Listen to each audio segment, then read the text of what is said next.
राममय चुनाव है। हिंदुस्तान के किसी दूसरे प्रधानमंत्री का आप नाम नहीं ले सकते जो हिंदू आस्था की रक्षा के लिए खड़ा हो और चुनाव के मैदान में विपक्षी को चुनौती देता हो। विश्वनाथ प्रताप सिंह ने कहा कि हम बीजेपी से लड़ सकते हैं, लेकिन हम भगवान राम से नहीं लड़ सकते। इस चुनाव में राजनीतिक चमत्कार दिखाई पड़ रहा है।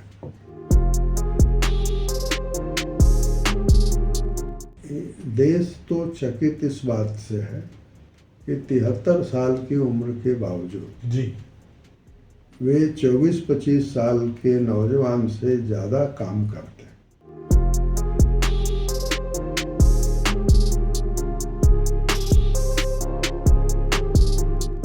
नमस्कार, आप देख रहे हैं कैपिटल हेडलाइंस और मैं हूं वात्सल्य राय। देश का दिल राजधानी दिल्ली को कहा जाता है और दिल्ली का जहां दिल है, हम लगभग उसी के करीब अभी वहां मौजूद हैं। दिल्ली का तापमान लगातार तेजी से ऊपर जा रहा है। वजह सिर्फ मौसम की बदलती चाल नहीं है, बल्कि राजनीतिक सरगर्मी भी है। करीब 21 दिन पहले मुख्य चुनाव आयुक्त राजीव कुमार ने आम चुनाव की तारीखों का ऐलान किया। 7 चरण में 543 लोकसभा सीटों के लिए चुनाव होने हैं। पहले चरण की वोटिंग 19 अप्रैल को होगी। आखिरी चरण का मतदान 1 जून को होगा। नतीजे 4 जून को आएंगे।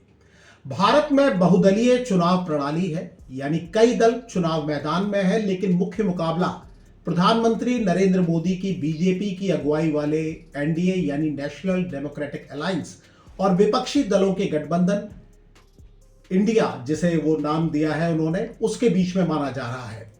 प्रधानमंत्री नरेंद्र मोदी ने अब की बार 400 पार का नारा दिया है। उनका कहना है ये चुनाव सिर्फ सरकार बनाने के लिए नहीं है, बल्कि देश की विकास यात्रा को आगे ले जाने के लिए है। वहीं विपक्ष का कहना है कि ये चुनाव मौजूदा सरकार को हटाने और लोकतंत्र और संविधान को बचाने के लिए है। इस चुनाव को लेकर कई सवाल हमारे मन में भी हैं और हमारे साथ हैं आज वो महान व्यक्ति जिन्हें पत्रकारिता का हस्ताक्षर और देश का सर्वश्रेष्ठ राजनीतिक विश्लेषक माना जाता है, जिन्होंने लगभग 6 दशक से हर बड़ी और छोटी राजनीतिक घटना पर करीबी नजर बनाए रखी है। आपको वो दौर याद होगा जब देश में आपातकाल लगा था। उस समय एक आंदोलन खड़ा हुआ जिसने जनमत तैयार किया और उस आंदोलन के नायक भी वही थे। हम बात कर रहे हैं आदरणीय युग पुरुष श्री राम बहादुर राय साहब की, जिन्हें हम बाबूजी भी कहते हैं। बाबूजी हमारे साथ हैं। बाबूजी, कई सारे सवालों के साथ हम यहाँ आए हैं। 18वें लोकसभा चुनाव की तारीखें तय हो चुकी हैं। चुनाव प्रचार पहले दौर का बड़ी तेजी पर है।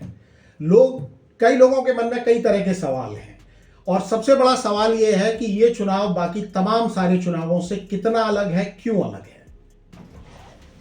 मेरा ख्याल है कि ये चुनाव पिछले 17 चुनावों से बिल्कुल अलग है।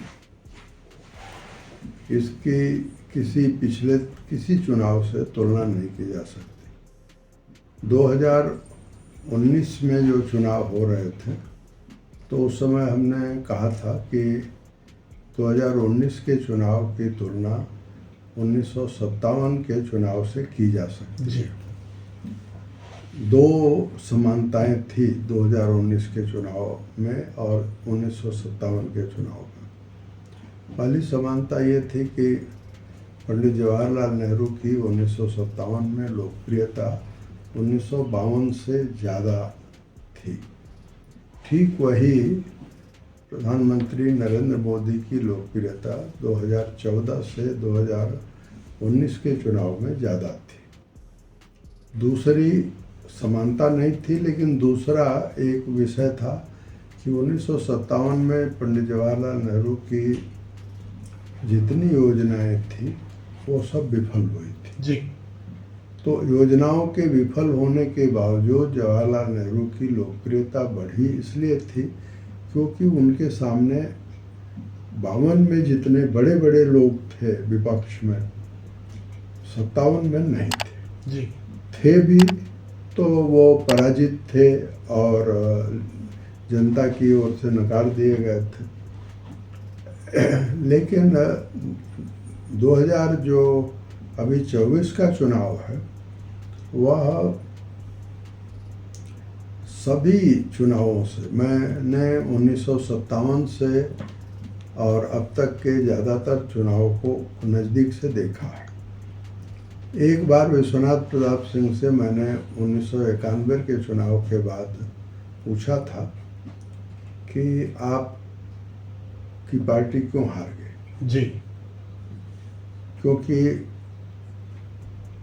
89 के चुनाव में विश्वनाथ प्रताप सिंह के ही नेतृत्व में राष्ट्रीय मोर्चा बना था और ऐसा मोर्चा बना था जो असंभव सा था, यानी जिसमें सीपीएम भी थी, लेफ्ट भी था, जिसमें बीजेपी भी थी।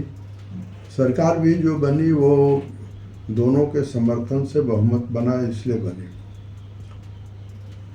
तो 1991 के चुनाव में विश्वनाथ प्रताप सिंह की पार्टी 89 के मुकाबले में बहुत पीछे चली गई और बीजेपी का ग्राफ बढ़ा। जी। यानी बीजेपी जो 82-86 थी रही होगी, वो 112 पर पहुंच। जी। तो विश्वनाथ प्रताप सिंह ने कहा कि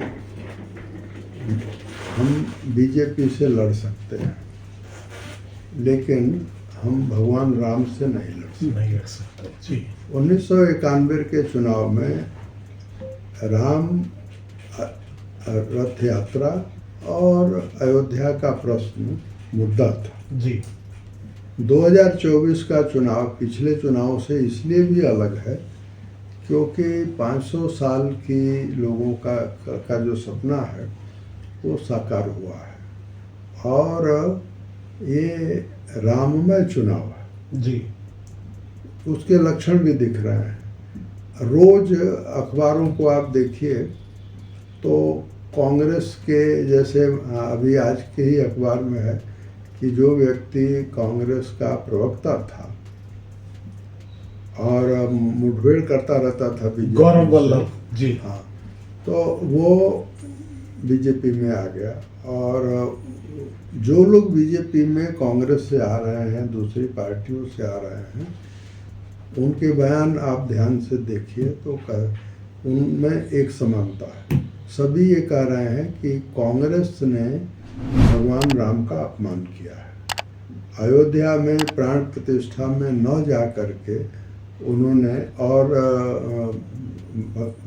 उस अवसर को खो दिया है।